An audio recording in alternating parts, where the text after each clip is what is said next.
Success Mantra, we shape future. Hello everyone, welcome you all in today's the Hindu news analysis. आज के the Hindu में काफी कुछ है boss. Even I took time to read it, like कि आराम से मुझे 1 से 1.5 घंटा लगा इसको पढ़ के इनकलकेट करने में, कैसे क्या कनेक्शन होगा। तो थोड़ा टाइम लग गया आज। तो कहीं ना कहीं आई इवन रियलाइज कि जब मैंने पेपर खत्म किया, मैंने रीच द स्पोर्ट्स पार्ट, मुझे लगा कि यार आज तो बहुत कुछ है और कल बहुत कुछ था। राइट, सुप्रीम कोर्ट के दो बहुत लैंडमार्क जजमेंट्स आए, तो वो जजमेंट का नोट्स ना मैंने आपको थोड़ा एक यूनिक मेथड से देने का कोशिश किया है। Even I didn't realize on the newspaper directly कि न्यूज़पेपर का उठा के, जैसे बहुत लोग करते हैं न्यूज़पेपर उठा के डायरेक्टली कॉपी पेस्ट मार देते हैं, तो वो काम ना करके व्हाट आई हैव डन, ये देख लो, एक बार दिखाई देते हैं तब जा करके आगे बढ़ेंगे तो सही रहेगा। Just wait for a while. ये रहा, के बाद ही मिलेगा आपको। ज्यादा बड़ी पीपीटी हो गई आज की। अच्छा, 37 पेज भी है। ये देखो, ये आई होप कि थोड़ा सा अनक्लियर विजिबल होगा। अगर अनक्लियर विजिबल है, कोई इशू नहीं, कोई इशू नहीं। इसका एक अलग से पीडीएफ मैंने बनाया था टेलीग्राम चैनल पे, I will put it. Right, तो उसका टेंशन नहीं लेना है। तो ये जो नोट्स है ना, ये मेरे खुद के नोट्स हैं। राइटिंग खराब है, आई एक्सेप्ट, लेकिन हाँ, नॉलेज पूरी मिलेगी। ये जजमेंट का क्रक्स है, ये पूरा जो जजमेंट लिखा हुआ है ना, उसका क्रक्स है। और ये यहाँ पर थोड़ा ज्यादा साफ दिख रहा है ये। तो I put it into the PDF format, तो आप रादर इसमें से ना देख के उसमें से ही देख लेना। ये विजिबल तो है बट मुझे विजिबल नहीं, वहां से विजिबल होगा स्क्रीन पे। राइट, चलिए तो स्टार्ट करते हैं अपना आज का द हिंदू एनालिसिस। तो एक बार देख लें क्या क्या आज हमारे द हिंदू में है। First aspect is inflation slips at 18 month low 4.7%। It has been seen कि इन्फ्लेशन जो है वो मतलब घटा है, पहले से बहुत कम हुआ है। बीच में 7.4 तक गया था, जो कि 8 साल का सबसे ज्यादा था। तो देखेंगे एमपीसी क्या होता है, इन्फ्लेशन रेट क्या है, what is the ratio and all, सब चीजों को एक बार में इनकलकेट करेंगे। नेक्स्ट इज हिंडरबर्न केस अगेंस्ट, इस पे 3 मंथ का टाइम दिया है सेबी को, सुप्रीम कोर्ट ने। इस पे कमिटी भी है, उस कमिटी का नाम देखेंगे और बाकी सब चीजों को देखेंगे। आयुष और आईसीएमआर का कोलैबोरेशन, आईसीएमआर कल भी न्यूज में था। क्यों न्यूज में था? एक मैंने आपको बताया था आई ड्रोन इनिशिएटिव, ये इसका ही है, तो वहां से इसको लिंक कर सकते हो आप। Next is Linda Yaccarino is the Twitter's new CEO. तो कभी कभार क्लैट, क्या कभी लास्ट ईयर ही क्लैट ने पूछा था इस ट्विटर के न्यू सीईओ से रिलेटेड। अब RBI to join 12 others regulators to tackle the green washing. What exactly the green washing, और एक बहुत फेमस एग्जाम में ग्रीन वॉशिंग का मतलब पूछा गया था। Now SC ruling on Shiv Sena and supreme court rules in favour of the Delhi. ठीक है, ये दिल्ली गवर्नमेंट वाला विद सेंटर, इसको भी फोकस करने की कोशिश करेंगे और ट्राई करेंगे कि ज्यादा से ज्यादा इंफॉर्मेशन ले सके, ताकि जो हमारे क्लैट के एग्जाम में पूछा जाता है वहां पे कुछ बचे ना अलग से कुछ करने के लिए। ठीक है, चलो। तो इन्फ्लेशन देख रहे हो ना कैसे, ये 4.5 था, ये वाला पोर्शन की बात करते हैं। I was talking about this portion, ये 7 पॉइंट, ये ऑलमोस्ट 8 के पास ये ग्राफ चला गया था। फिर धीरे धीरे ये कमा 6 के नीचे आया, अगेन वो 6 के नीचे रहा, फिर 6 के ऊपर गया, फिर 6 के ऊपर ही रहा, और अब सबसे लोएस्ट रहा 4.7। ठीक है, तो ये ग्राफ जो है कहीं ना कहीं इट इज टेलिंग अस कि इन्फ्लेशन का जो रेट है वो विद टाइम डिक्रीज और इंक्रीज होते जा रहा है, बट अभी का जो है वो स्लिप कर गया है 4.7% का, which is the record lowest. ठीक है, वो रिकॉर्ड लोएस्ट भी है 4.7, देख लो। ये 4.5 2021 में था, 2021, बट अब 2023 की बात करें तो वो 4.7 हो गया है। राइट, तो इससे जुड़ी क्या क्या बातें हो सकती है, देखते हैं क्या क्या बातें हो सकती हैं। First is about the RBI, reserve bank of India. 1934 के एक्ट से 1935 में बना था। ठीक है, ये तो इतनी बातें सबको पता रहती हैं। On the recommendation of Hilton young commission, Hilton young की कमीशन थी, ने रिकमेंड किया था आरबीआई के बारे में। आरबीआई नेशनलाइज कब हो गया? 1949 में। Who was the first governor of RBI? अगर पूछे फर्स्ट डायरेक्टली गवर्नर पूछ दे आपसे, तो आप लिखोगे सर ऑसबॉर्न स्मिथ। ठीक है, सर ऑसबॉर्न स्मिथ। और अभी तो आपका सीयूईटी भी बचा हुआ है, आगे डीयू बचा हुआ है, तो देयर आर चांसेस किस तरह के क्वेश्चन पूछे जाएं। दूसरा आता है who was the first Indian governor, तो आईजी के नाम से देते हैं।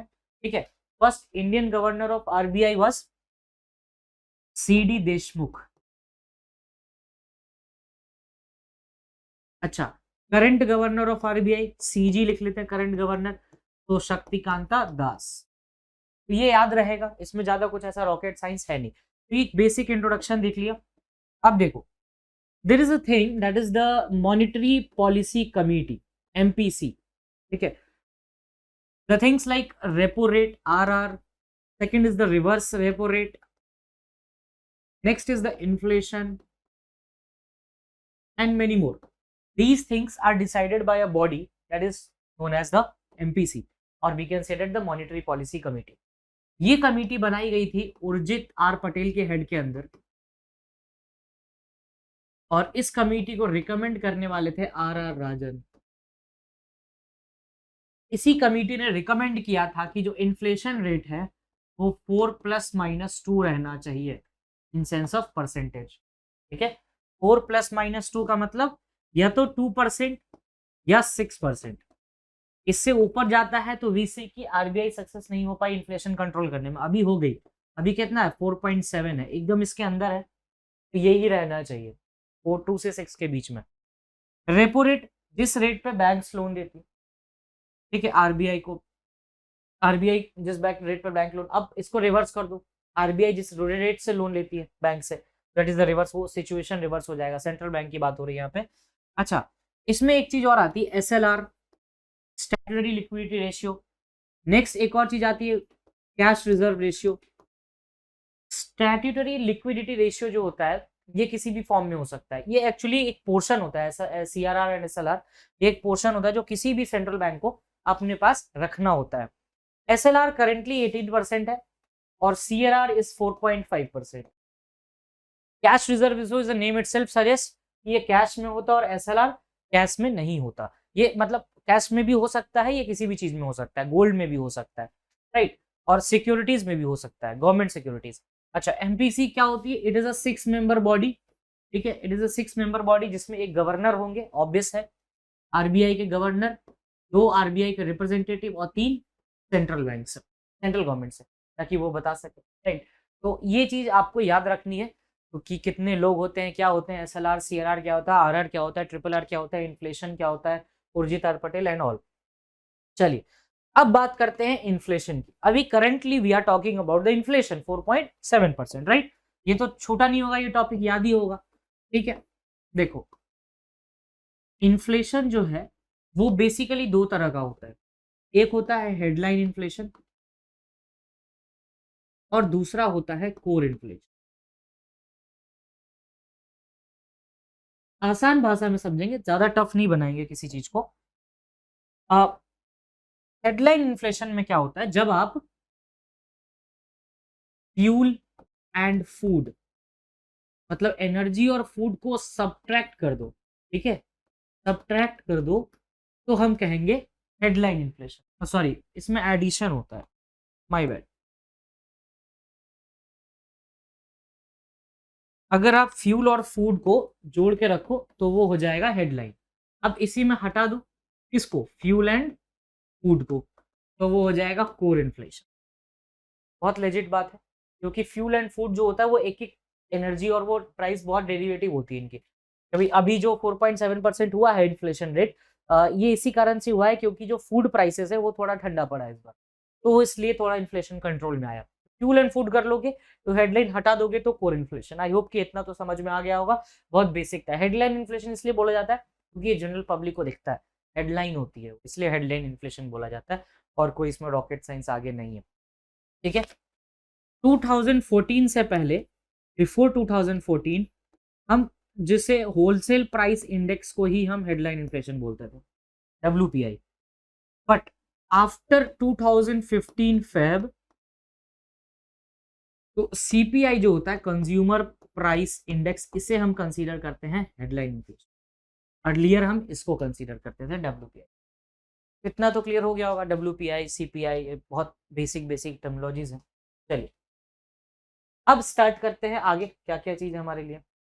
एक बार वो वाला पार्ट पोर्शन क्लियर हो गया ना बोर्ड से, बाकी सारी चीजें हो जाएंगी, आपको ये इसमें नहीं आना पड़ेगा। देखो, ये है CPI, inflation of all goods and villages, इसमें एक्सक्लूड कर दो fuel prices, excise duty and income tax, ये चीजें हैं। Now reading stays below RBI 6% tolerance threshold for the price, it hit a target of 7.8% last April. 6% का target कैसे, 4+-2, ठीक है। चलो नेक्स्ट देखते हैं Hindenburg case, supreme court may give 3 months to SEBI to finish proof. तो इसमें दो चीजें पढ़नी है, एक तो हिंडनबर्ग रिपोर्ट, चलो वो चलते रहेगा, रिपोर्ट का नाम आपको पता होना चाहिए, एंड आपको securities and exchange board of India 1992 का एक्ट, 1988 का एक्ट, 1946 का एक्ट, तो ये तीन चीजों को इनकलकेट करना होगा एक ही चीज में, राइट। चलिए तो देखते हैं, ये अडानी साहब है, मुस्कुराते रहते हैं ये आजकल, है ना। सुप्रीम कोर्ट ने फ्राइडे को कहा कि अच्छा, ये कमेटी का नाम याद रखो, जस्टिस अभय मनोहर सापरे कमेटी। हिंडनबर्ग रिपोर्ट पे कौन सी कमेटी है? जस्टिस अभय मनोहर सापरे। डायरेक्टली क्वेश्चन आता है, which of the following committees on the Hindenburg report, तो जस्टिस अभय मनोहर एंड सापरे साहब, ठीक है। अब क्या पढ़ना है? Now the main part is the SEBI.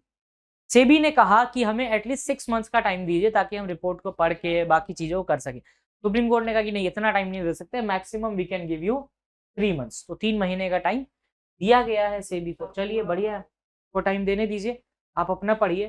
SEBI, SEBI एक स्टैट्यूटरी बॉडी है, मतलब किसी एक्ट से बना है सेबी, और ये 1992 में बना था, ठीक है। करेंटली सेबी के चेयरमैन कौन है? मिस मधाबाई पुरीबुच, ठीक है। सेबी से पहले, सेबी 1992, इससे पहले तो कोई ना कोई मार्केट रेगुलेटर होगा ना। सेबी को क्या बोलते हैं? Market regulator. अगर कभी आए which of the following is a market regulator, तो सेबी मार्केट रेगुलेटर। सेबी आया था 1992 में, तो इससे पहले भी कोई ना कोई होगा, बिल्कुल था sir. Controller of capital issues act of 1947 से एक बना था, कैपिटल कंट्रोल एक्ट 1947। तो before SEBI this was the particular act that was in analysis. Securities and exchange board of India supplemented the office of control capital, ये 1998 में as a non statutory बना, फिर 1992 में इसको स्टैट्यूटरी का दर्जा दे दिया गया, ठीक है। इसकी कॉम्पोजिशन की बात करें तो बहुत बेसिक कॉम्पोजिशन है, 9 पीपल्स होते हैं। एक तो सेबी के चेयरमैन, ठीक है, यूनियन गवर्नमेंट नॉमिनेट करती है कुछ लोगों को, SEBI self governing institution, the member secretary union government of India nominates the chairperson. 2 office finance ministry से, तो 2 + 1 3 हो गए। एक आरबीआई से लोग आएंगे, 4 हो गए, and 5 are the permanent members जो इसमें रहते हैं, तो 5 + 4 9। कैसे याद कर सकते हो? एक तो चेयरपर्सन, ठीक है, 2 यूनियन फाइनेंस से, और एक आरबीआई से, और 5 अलग, ठीक है। चलिए अब देखते हैं, it fulfills the standard of 3 का। ये क्या करता है? इशू करता है, market place for issues to boost their financing के लिए, इन्वेस्टर्स की हेल्प करता है, इंटरमीडिएटरीज को चेक डाउन करता है ताकि कुछ प्रॉब्लम ना हो, कॉम्पिटिटिवनेस मेंटेन रहे, और ये securities exchange board of India एक सैट भी सेटअप करता है, सिक्योरिटीज एपेलेट ट्रिब्यूनल। जो भी डिसीजंस होंगे इसको एपेलेट ट्रिब्यूनल पे जा सकता है। सिक्योरिटीज एपेलेट ट्रिब्यूनल एक बॉडी है जो इसके अंदर फंक्शन करती है।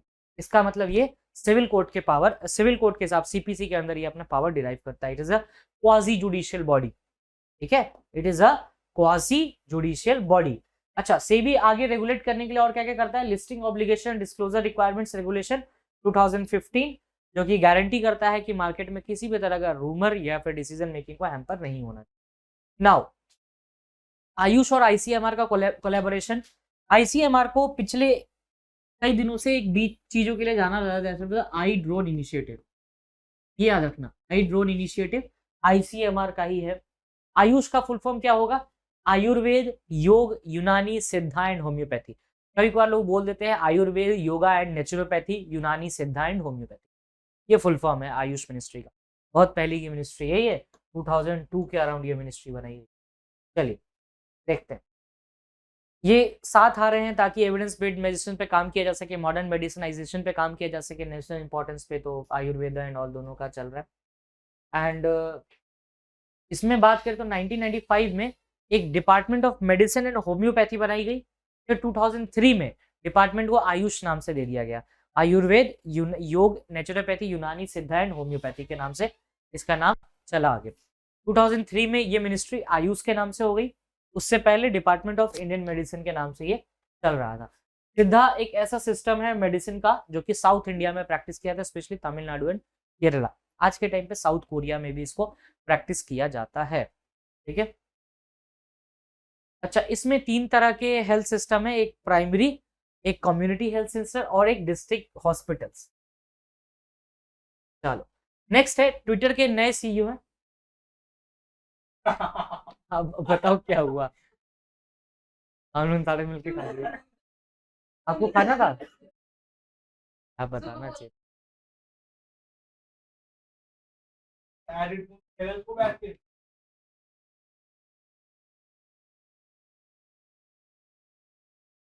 ये ले, ये सीधे बोल देगी मेरा चावल। ठीक है सर, क्या क्या काम दिया?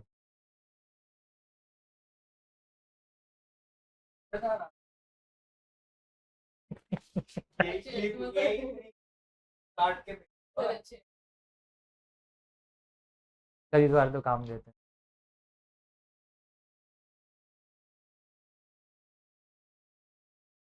ये पता नहीं, ये मेरे लिए नहीं लगता कभी, ये तो लग गया है, गलती से लगा है तो भाई चला लो, यूज कर लो। नहीं मेरा वैसे ही रहता है, कोई ज्यादा डिफरेंस नहीं आता, वैसे ही रहता है। लेकिन झंझट भी तो है सही। हाँ आया तो। हाँ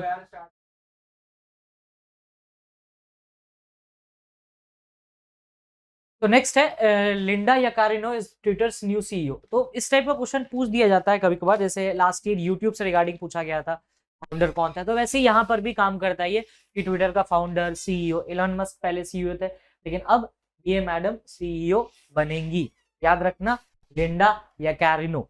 ठीक है, अब देखते हैं ट्विटर के बारे में थोड़ी बहुत बातें, कहाँ बना, कैसे बना, कब बना, ये सब चीजें देखनी जरूरी है। फाउंडर है Jack Dorsey, Evan Williams, Bill Stones and Noah Glass, चार लोगों ने मिलकर फाउंड किया था। Founded on 21 March 2006, San Francisco California, United States में। ठीक है, ये बात याद रखना, इसमें कुछ ऐसा रॉकेट साइंस है नहीं। अब RBI to join the 12 other regulators to tackle the green washing risk. देखो पता है क्लैट जो है ना, वो इस टॉपिक को फर्स्ट टॉपिक से लिंक कर सकता है, इन्फ्लेशन वाले से। एक ही चीज पूछ देगा, पूछना उसने वही 4-5 क्वेश्चन, तो सेम क्वेश्चन यहाँ से भी जा सकता है। अब ग्रीन वॉशिंग है क्या?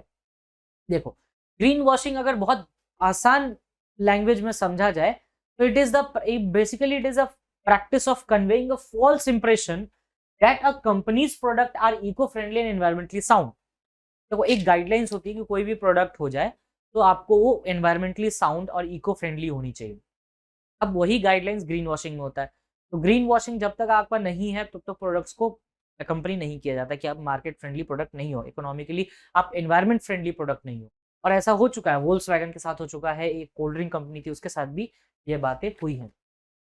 चलिए नेक्स्ट देखते हैं सुप्रीम कोर्ट रूलिंग और सेना वर्सेस सेना, नॉट, यस सेना वर्सेस सेना। चलिए, केस का नाम Subhash Desai versus principal secretary of Delhi, जिसको प्रिंसिपल सेक्रेटरी ऑफ महाराष्ट्र, इसमें जिसको नहीं दिख रहा होगा प्लीज इस टेलीग्राम चैनल पे जाओ, ये 2 पेज या 3 पेज की पीडीएफ है, इसको डाउनलोड करो and then read about it. ठीक है, बाकी काम हम करेंगे यहाँ बैठ के। ठीक है, केस का नाम याद रखना, Subhash Desai versus principal secretary of Maharashtra and others. ठीक है, एग्जैक्टली होता क्या है, उद्धव ठाकरे की पार्टी एमवीए पार्टी और शिवसेना फाउंड हुई थी 1966 में। ये डेट एकदम जहन में बिठा लो, ये कब फाउंड हुई थी, तो 1966 में। अब इसमें एक चीज बात होती है विप के बारे में, पहले विप जानेंगे, विप एग्जैक्टली क्या होता है। ठीक है, whip is a position and a document also, but generally लोग विप को एज अ डॉक्यूमेंट बोलते हैं क्योंकि विप इशू किया जाता है। विप विप वो चीज होती है, विप का मतलब अगर हिंदी मीनिंग जानो तो इसका मतलब होता है हंटर, राइट। लेकिन विप होता क्या है, विप एग्जैक्टली होता है कि कभी भी पार्टी के लाइन से बाहर जाके वोटिंग या कोई एक्ट करोगे तो पार्टी आपके अगेंस्ट विप इशू करेगी, and the same is punishable under section 2 clause B, I say it is 221B, sorry 21B of anti defection. और एंटी डिफेक्शन किसमें है, 10 शेड्यूल में, एंटी डिफेक्शन 10 शेड्यूल में है 21B। इसमें एक चीज और है कि एंटी डिफेक्शन आया कब था, 52nd कॉन्स्टिट्यूशनल अमेंडमेंट एक्ट 1985। सब चीज इसमें मेंशन है। ये किस तरीके से नोट्स बना सकते हो ना, ये एक पेज में तुम्हारा पूरा नहीं आ गई 2 साल की, तो इस तरीके से काम किया जा सकता है। अब विप जो है वो act as a umbilical cord, ये अम्बिलिकल कॉर्ड की तरह काम करता है between the party and the assembly members, सब जो भी लेजिस्लेचर है। अच्छा, विप अपॉइंट कौन करता है, अपॉइंटेड बाय पॉलिटिकल पार्टी। ठीक है, अब बहुत डिफरेंस है, अगर लेजिस्लेचर पार्टी दिया तो आंसर मत टिक कर देना, पॉलिटिकल पार्टी विप अपॉइंट करती है। ठीक है, विप 3 तरह का होता है। एक होता है one line whip, one line whip. Next is about the two line whip and the third is three line whip. और जिनको भी नहीं पता उद्धव और ये क्या चल रहा था, तो ये हम लोगों ने 50 बार डिस्कस किया हुआ है। That's why I am skipping that part, क्योंकि एग्जैक्टली हुआ क्या था। उद्धव ठाकरे की पार्टी का 2/3 मेंबर चले गए, फिर उसमें that is the Eknath Shinde. फिर उसके बाद एकनाथ शिंदे क्लेम करते हैं कि हाँ I am the real Shiv Sena. Election commission उसको कह भी देता है कि हाँ he is the real Shiv Sena, लेकिन इसके डिफेक्शन पे सुप्रीम कोर्ट में केस चला जाता है, क्योंकि सुप्रीम कोर्ट अथॉरिटी है 10 schedule under the effect of, ये जुडिशियल रिव्यू के अंदर आता है भाई। किहोतो होलोहन का केस 1992, तो जुडिशियल रिव्यू के अंदर आता है। जुडिशियल रिव्यू कौन से शेड्यूल में है? 9 शेड्यूल में है साहब। तो सुप्रीम कोर्ट ने इस पे अब जजमेंट दिया है कि नहीं, governor was wrong while deciding the strength, but हम कुछ नहीं कर सकते because Uddhav government resigned before the floor test. आपने फ्लोर टेस्ट से पहले क्यों रिजाइन? आपको नहीं करना चाहिए। नहीं करते तो हम यहाँ पे वैलिडिटी ओवरटर्न कर सकते थे, लेकिन अब नहीं कर सकते, क्योंकि अगर कोई गवर्नमेंट रिजाइन कर देती है तो गवर्नर क्या करेगा? गवर्नर इनवाइट करेगा कि हाँ आइए सरकार बनाइए। वही काम गवर्नर ने भी किया। ठीक है, अब लास्ट में मेरे पास एक क्वेश्चन है कि कौन से गवर्नर थे उस टाइम पे। ठीक है, तो ये सब चीजें इसमें था, और फाइनली सुप्रीम कोर्ट ने कहा कि हाँ भाई अब हम कुछ नहीं कर सकते। बट हाँ, Uddhav Thackeray was right, governor was wrong, floor test होना चाहिए। तो इसमें कहीं ना कहीं एक फ्रेज बन के आता है कि operation successful but patient died. ठीक है, चलिए, तो whip one line whip, two line whip और थ्री लाइन विप होती है। वन लाइन विप में क्या होता है कि इसमें वो अलाउ तो करता है मेंबर को, आप पार्टी लाइन से अलग होके जाइए, बट वोट नहीं कर सकते। आप एब्सटेन कर लीजिए, मान लीजिए कि मुझे वोट करना है किसी के फेवर में, लेकिन पार्टी चाहती है कि उसके फेवर में वोट ना करूं, तो मैं सिंपली किसी के लिए वोट नहीं करूंगा, आई विल अब्सटेन। ठीक है, वन लाइन विप का मतलब एब्सटेन करना, और ये पूरा जजमेंट का निचोड़ है इसमें। टू लाइन विप का मतलब to present at the time of voting. मैं पार्टी ने कहा कि वोटिंग का टाइम में प्रेजेंट होने चाहिए, तो मुझे और कुछ नहीं चाहिए। इसमें क्या है? Be present.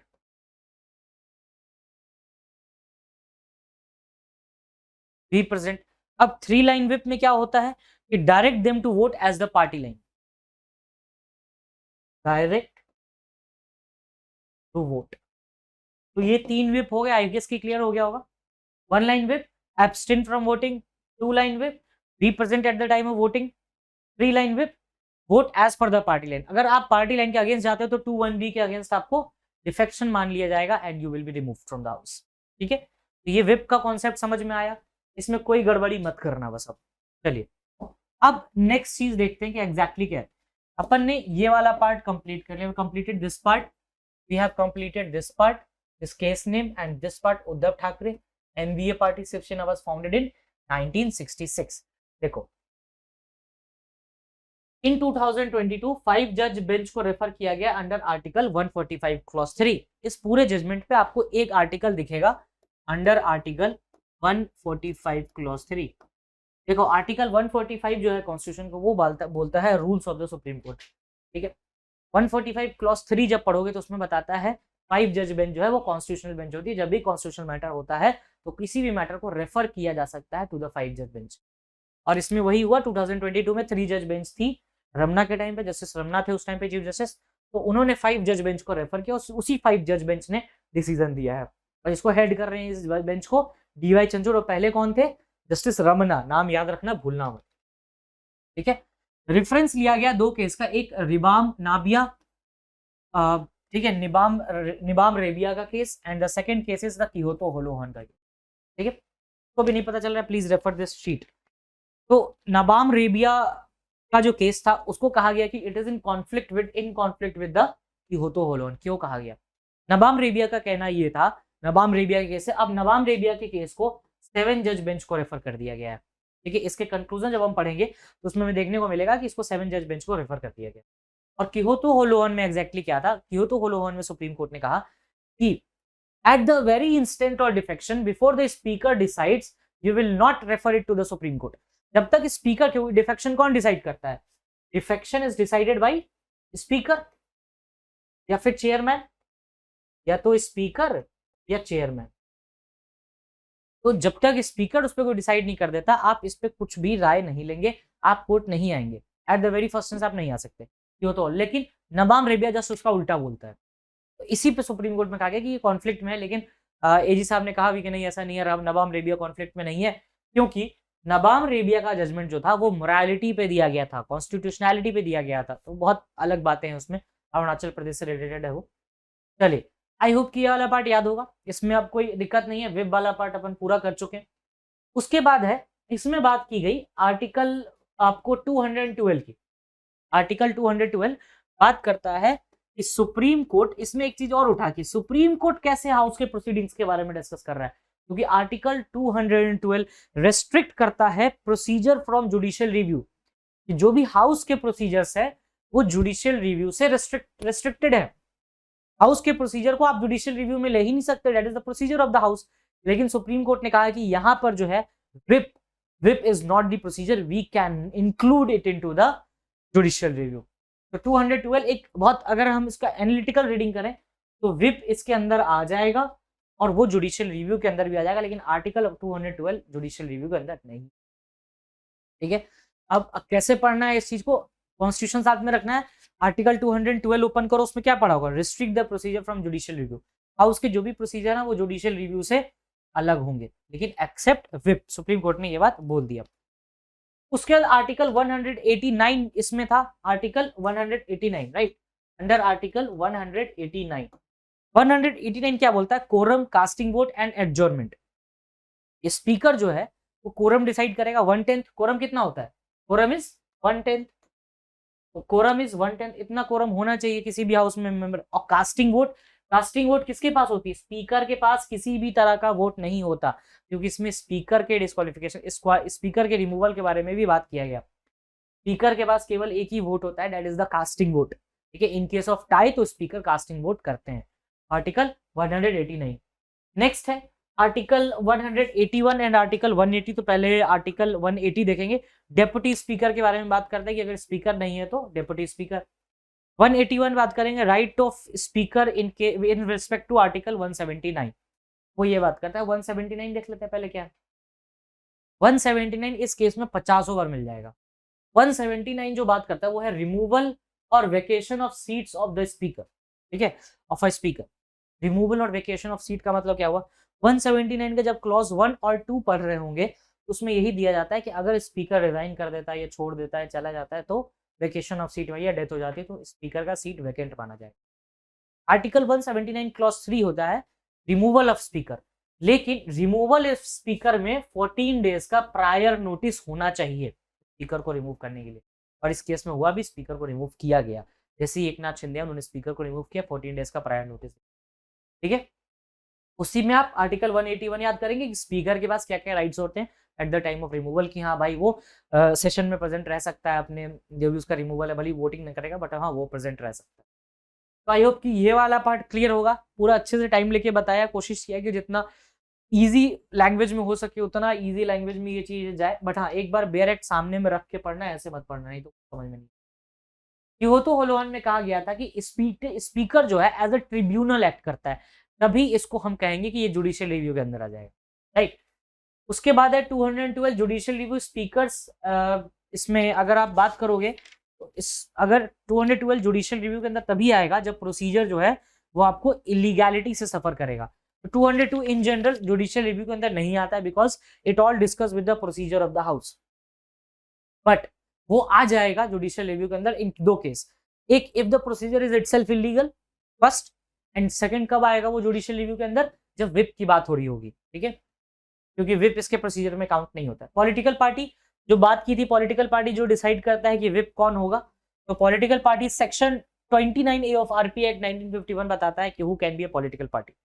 आप एक काम करना, नेशनल स्टेट पॉलिटिकल पार्टी पढ़ लेना, क्योंकि आपके बारे में आया था, आप न्यूज में था, उसको रिसेंटली नेशनल पार्टी का दर्जा मिला। अब देखो इसके कंक्लूजन्स यहाँ साइड में लिखे हैं। कंक्लूजन यही था, निबाम रेबिया को 7 जज को रेफर किया गया। Court can not adjudicate of disqualification in first instance, speaker should. ठीक है, MLA has right to participate in proceeding in regardless of pendency of proceeding of disqualification. Last is about the 10th schedule. इसमें बताया गया कि 2 लोगों के पास complete power होता है, that is the election commission and the speaker. एक चीज मिसिंग है इसमें, यहाँ पर लास्ट सिंबल्स इश्यूज, लास्ट में क्या हुआ, उद्धव ठाकरे को क्या दिया गया, मशाल का सिंबल दिया गया एंड शिवसेना को, रियल शिवसेना किसको दिया गया, एकनाथ शिंदे को। ये क्या होता है, allotment of symbols by the election commission. Allotment of election symbols reservation allotment order 1968 में इशू हुआ था, इसमें रेफरेंस दिया गया था Sadiq Ali versus election commission of India का, राइट, ये पहले भी कर चुके हैं।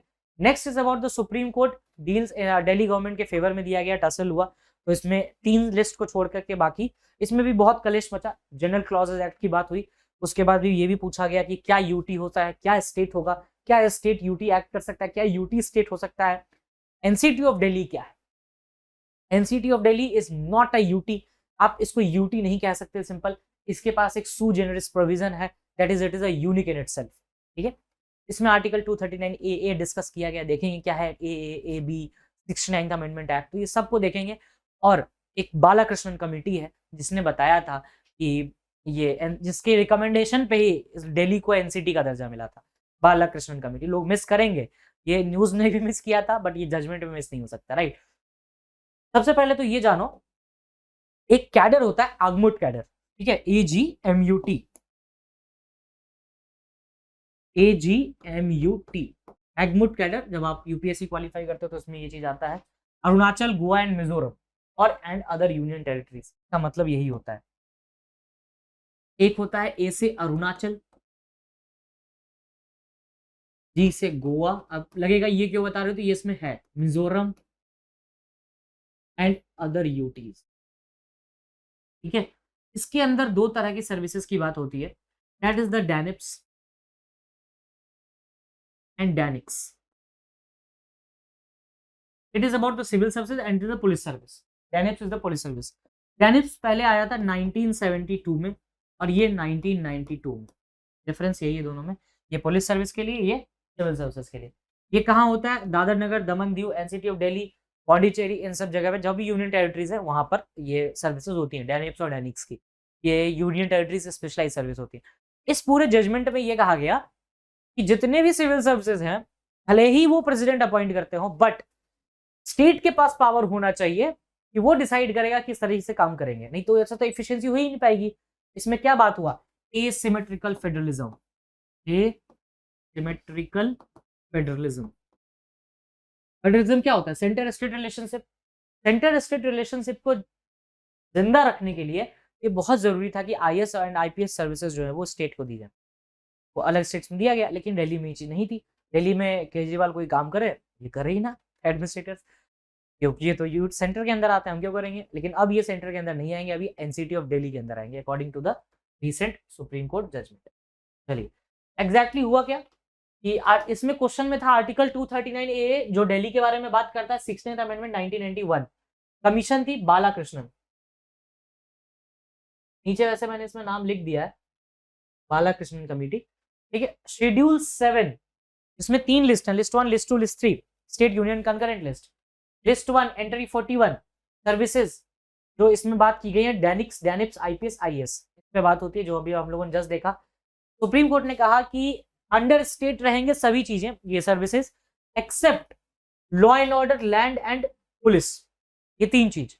अब लॉ एंड ऑर्डर, लैंड और पुलिस ये कौन कौन से लिस्ट में है, स्टेट लिस्ट की बात करें तो law and order 1, land is in the 18 and police is in the 2, 1, 2 और 18, और ये कॉन्स्टिट्यूशन में भी मेंशन्ड है 239 ए का क्लॉज 2 जाके देखना, तो तुम्हें ये 3 नंबर मिल जाएंगे, 1, 2 और 18, 1, 2 एंड 18, जिसमें बात की जाती है 1 में लॉ एंड ऑर्डर, 2 में पुलिस और 18 में लैंड। तो ये तीनों एक्सेप्टेड है, ये एक्सपेक्टेड एग्जेम्प्ट किया गया है, ये तीनों सेंटर के अंदर आएंगे और बाकी स्टेट के एनसीटी ऑफ दिल्ली के अंदर आएंगे। स्टेट की डेफिनेशन चंद्रचूड़ साहब ने इससे पहले भी दिखा था, तो 3 क्लॉज 58 जनरल क्लॉजेज एक्ट 1867 से ये चीज दिया गया है, ये देख लो ना यहाँ पर है 239(3)(1)(3)(2) में ये चीज मेंशन है, ठीक है। Delhi is a sui generis status दिया गया था 2018 के जजमेंट में, उस टाइम पर डिसेंट किया था डीवाई चंद्रचूड़, कहा भी था कि नहीं इसके ऊपर कुछ होना चाहिए, सर्विस ऐसे स्टेट का डेफिनेशन हम क्लैरिफाई नहीं कर सकते।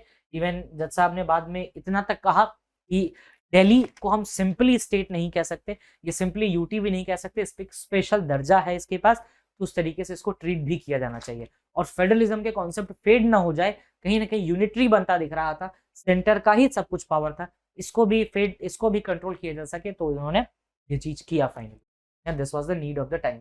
अच्छा, originally Delhi was the part C state. Part C मतलब याद करो, आप लोगों ने मॉडर्न हिस्ट्री में पढ़ा होगा, 3 तरह का स्टेट होता है, स्टेट ए, बी, सी, ठीक है, पोस्ट मॉडर्न की बात हो रही है ये।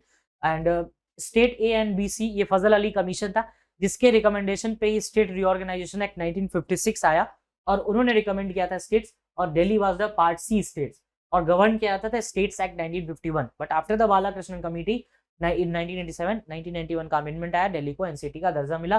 Federalism is a basic structure, SR Bommai के केस में ये चीज बताई गई। इससे ज्यादा और कुछ इसमें नीड नहीं है। 5 जज की बेंच थी, एनसीटी ऑफ दिल्ली में ये डिस्प्यूट उन्होंने सेटल किया 239 AA based on the recommendation of Balakrishnan committee, right. तो आई होप कि आपके जानने के लिए इसमें काफी कुछ था। एंड कैसा लगा ये वाला सेशन, ये जरूर बताना। कॉन्स्टिट्यूशनल बेंच तो बता ही दिया, 145 क्लॉज 3। चलो, what not to be missed में 3 चीजें हैं मेरे पास, ऊपर बहुत इंपॉर्टेंट चीजें थी, इसको हम नहीं डाल सकते थे, बट हाँ देख लो। Caste discrimination in California, Assam polygamy से रिलेट कर रहा है, सेंटर मॉडल प्रिजन एक्ट 2023, ये आएगा तो डिस्कस कर लेंगे, इसको रिलेट कर देना। सीसीटीएनएस है, crime and criminal net trafficking network system, right. अब इसके बाद एक और चीज से आप कनेक्ट कर सकते हो इस पर्टिकुलर इशू को, that is the criminal law identification bill, last year वाला, जिसमें क्लैट ने क्वेश्चन भी पूछा था। Last is welfare spending has been getting regular proving, ये एक बार पढ़ लेना बस, और कुछ नहीं, बस पढ़ने लिख लिया। ये लो, महाविकास अघाड़ी, यही है एमवीए पार्टी, सेना वर्सेस शिवसेना, राइट। तो इसमें भगत सिंह कोश्यारी साहब थे उस टाइम पे।